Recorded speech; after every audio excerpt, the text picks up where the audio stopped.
So my name's Nick Channon. I'm here at Gamescom with FIFA 15. So what's new when it comes to FIFA 15 here at Gamescom? So lots of new things. Obviously, just earlier today we announced the goalkeeper. It's all been completely rewritten from the ground up.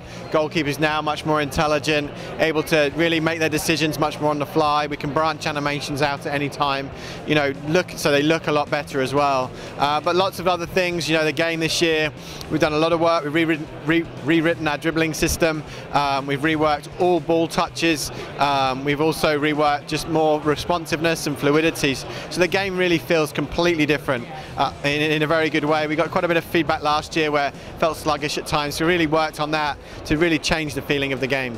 What is the second iteration now on Next Gen opened up for you guys? Well, it's just, you know, obviously you get more used to the platform, but also had more time. So, you know, we've also looked at the rendering. We've got a new physically based rendering system. We're, you know, putting the marks on the pitch. The kits are now getting, you know, dirty, but also it just allows us to do things we haven't been able to do before. More memory, more horsepower. That's allowed us to do the goalkeeper. We wouldn't been able to make these changes without, you know, without those things. Actually having the, you know, fidelity of goalkeepers changing their, you know, thinking and constantly evaluating situations was just suddenly something we couldn't do before. So, you know, more horsepower and more time coming together means we can make a lot more, you know, bigger changes.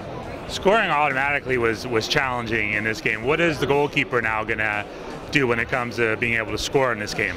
Well, I mean, a lot of it is just how it looks and feels. So branching animations at times, you know, the goalkeeper would dive, the ball might get deflected, and he wouldn't really react to that because we couldn't branch out of that animation. You know, whilst you'll also be able to, you know, see the ball coming and you know, block it, parry it. You know, obviously it's not going to. You know, goalkeepers can't save everything, but it's a system that just makes the game feel and look more intelligent. Can you talk about the Ultimate Team and some of the new additions to that? Yeah, so some cool new additions in Ultimate Team this year. The first time we're bringing in loan players, so you'll actually be able to get, you know, some of the really great players in Ultimate Team. You'll actually be able to loan them for a number of games, 4, 5, 6 games, depending on the player. We've also got what we call concept squads, so you'll actually be able to tweak and go to any player in the database to put a squad together to create, you know, what you think is, you know, your best 11 for Ultimate Team, which then you can see it, what it does to chemistry, what it does to all the ratings, and then you can try and obviously go and get those items, you know, to actually put that team together. And then also we've got friendly seasons as well, allowing you to play within FIFA Ultimate Team with your friends as well. I believe that's one of the most popular modes in the game. How have you seen that evolve, and how has fan feedback influenced who you guys decide to put in that feature? Yeah, I mean, very much so. Fan feedback plays into everything that we do. You know, the responsiveness, the control within gameplay, but also within FIFA Ultimate Team. Obviously, loan players is something that's been, you know, asked for before. So was friendly seasons. These things are all things that you know, community have asked for. They're popular things that they want us to bring into the game. You know, constantly listening to the feedback. You know, obviously, Ultimate Team's become an incredibly popular part of our game. You know, it's evolving every single day as we get informed players, team of the week, you know, really keeping people engaged and playing throughout the year.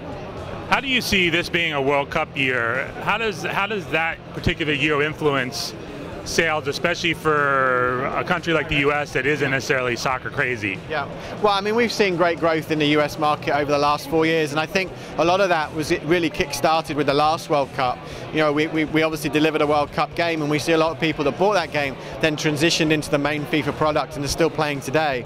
I think that what we're seeing in the US right now is a sea change in the popularity of the sport as well as in our game. We've seen huge growth in the last few years, and I think it's, you know, it really kick-started with the World Cup from 4 years ago. People really started to engage much more in soccer. We're now seeing over the last 3 or 4 years the English Premier League, Barclays Premier League games are now live in the US. We're now seeing them move to NBC, much more of a major channel. So people are becoming more aware of the players. They're now starting to really support the teams, and we're seeing obviously growth within FIFA for that, and the game becoming more and more, you know, popular within America.